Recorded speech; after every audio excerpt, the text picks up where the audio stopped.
After playing together for nearly 5 decades, these are some of the greatest hardships the members of U2 have faced throughout their careers. According to Songfacts, Iris Hewson, Bono's mother, died of a brain aneurysm during her father's funeral in 1974. The singer was just 14 years old at the time. Bono recalled his emotions following his mother's passing to Rolling Stone, saying, "Rage always follows grief, and I had a lot of it, and I still have, but I channeled it into music, and I still do. I have very few memories of my mother, and I put a few of them in a song called Iris." Aside from Iris, Bono wrote 2 other songs in the early 1980s about his mother's death, I Will Follow and Tomorrow. The band's 2014 album, Songs of Innocence, was released on the anniversary of his mother's passing, though Bono said the timing was coincidental.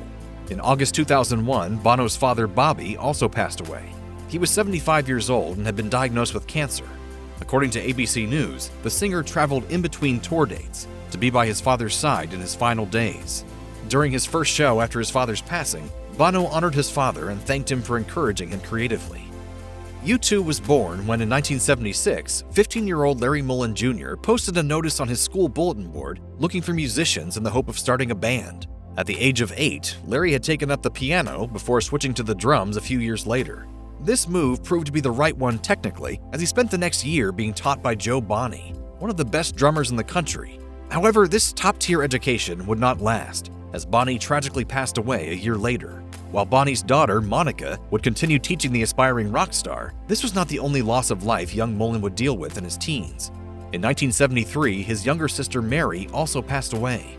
Then in 1978, not long after he formed the band that would become U2, Larry's mother Maureen died in a car accident.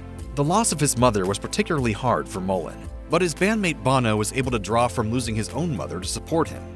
He came around to my house and just said, look, I understand what's going on because it happened to me, and maybe I can help you.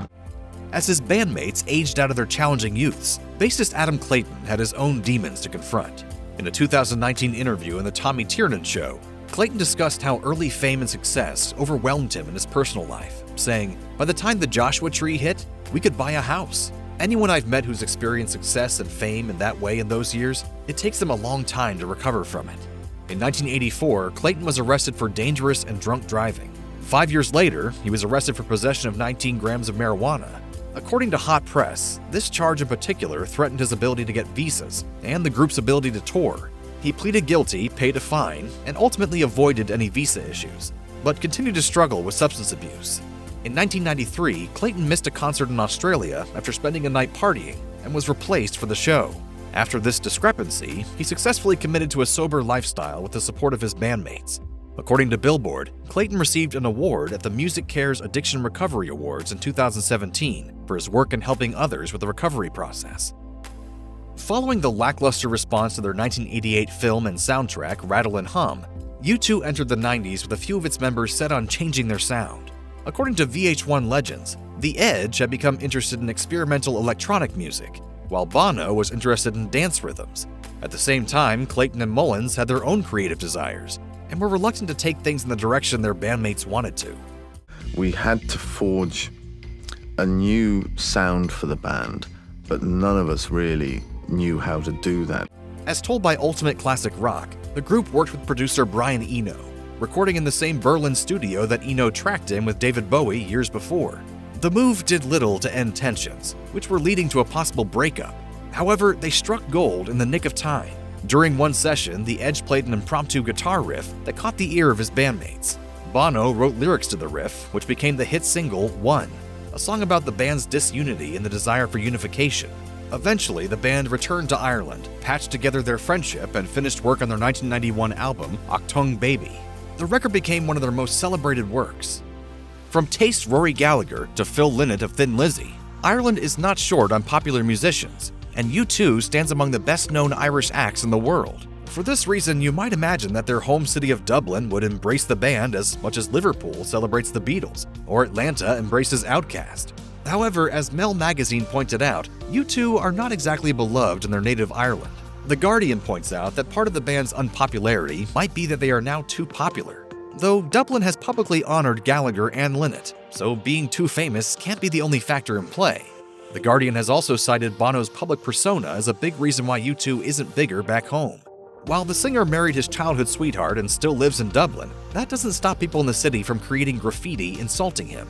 According to Two Oceans Vibe, Bono's tendency to avoid paying taxes is a particular strike against him in the eyes of his compatriots. Politician Brid Smith told the outlet, "Bono is seen as part of that cohort of very wealthy people who avoid paying tax in this country, but enjoy the fruits of being of this country." According to Wired, the production of the Broadway musical Spider-Man Turn Off the Dark kicked off in 2005, not long after the release of the successful Tobey Maguire Spider-Man movies.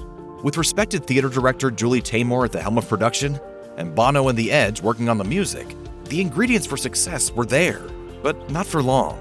An early sign of failure came in the form of tragedy, when producer Tony Adams died of a stroke early into production. Despite this shocking incident, playwright Glenn Berger recalled that no one involved with the play was deterred by the loss at the time. Unfortunately, this would not be the end of their problems. According to the BBC, the financial collapse of 2007 scared away investors from putting their money into production, and making the play itself work would require some serious engineering. While a human swinging on webs from building to building may be easy to pull off in comics, cartoons, and movies, these factors are not particularly suited to theater performance. Several actors and stunt people suffered serious injuries in rehearsals, leading to the play gaining an unfavorable early reputation. The Wall Street Journal reported that the $75 million production did not come close to breaking even by the time its Broadway run ended.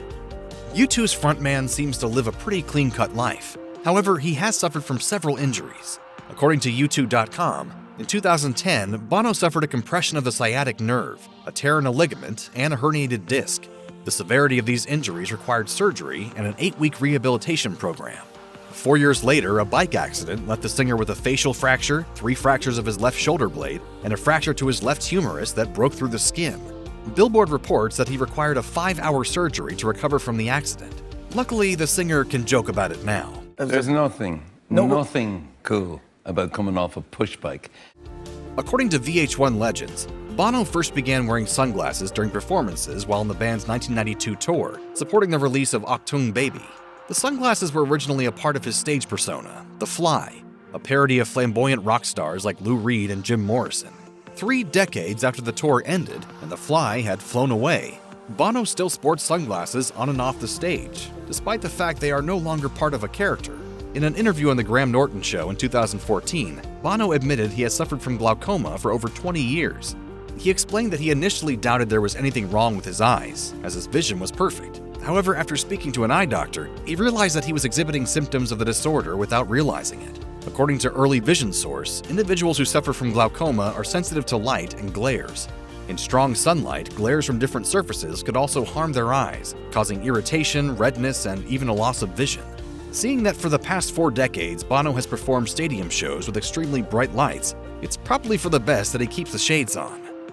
In 2017, Bono mentioned to the Irish Times that he'd had a near-death experience the year before. However, it wasn't until the release of his 2022 memoir, Surrender, that Bono was ready to discuss these profoundly traumatic events. He wrote, "In one of the chambers of my heart, where most people have 3 doors, I have 2 swinging doors, which at Christmas 2016 were coming off their hinges.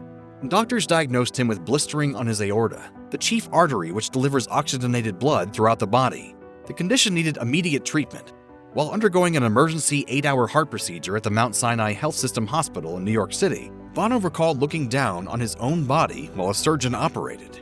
Following the successful completion of the surgery, the medical team told the singer's family that Bono had been walking around with 130% lung capacity. Not only was this a disaster waiting to happen, but it required them to use extra strong wire to sew him up after the operation."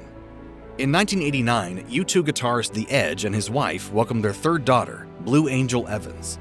In July 2022, The Edge's family grew when Blue Angel Evans gave birth to a son named Shannon O'Shaughnessy Evans. Unfortunately, the pregnancy, delivery, and early life of the baby proved difficult, medically fraught, and ultimately tragic. According to Blue Evans' Instagram page, the child was born 2 weeks prematurely, at which point doctors discovered a knot in the umbilical cord. Unable to properly develop in his mother's womb without that lifeline, Shannon was diagnosed with brain damage so pronounced that he was unable to live on his own without constant medical attention and machinery. 8 days after his early arrival, the family opted to remove the child from the equipment to allow for a natural death.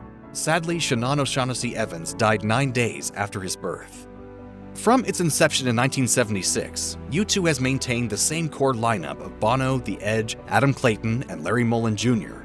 That endurance and consistency makes U2 an exception to the rule for rock bands, who often face significant lineup changes as the decades go on. This fact will make it all the more sad and strange when the group takes the stage for a series of Las Vegas concerts without Mullen on drums. Where are we? Well, we're not in Dublin. In 2023, Mullen is scheduled for some important surgical procedures. Speaking with Jeff Edgers of the Washington Post, Mullen explained that playing drums for so long has taken a physical toll. He said, "I have lots of bits falling off, elbows, knees, and neck. So during COVID, when we weren't playing, I got a chance to have a look at some of these things. There's some damage along the way." Because of his pressing medical needs and post-surgical recuperation time, Mullen won't be able to play the Las Vegas dates, leaving U2 to perform with a hired replacement. This will make for the most significant and longest-lasting lineup change in the band's history. Naturally, his bandmates are less than thrilled about carrying on without him. As The Edge told The Telegraph, "No one is more disappointed than us that Larry won't be joining us in Vegas. It'll be strange to turn around and not see him behind us after all these years." If you or someone you know is struggling with addiction, please call the Substance Abuse and Mental Health Administration's 24/7 national helpline at 1-800-662-HELP. That's 1-800-662-4357.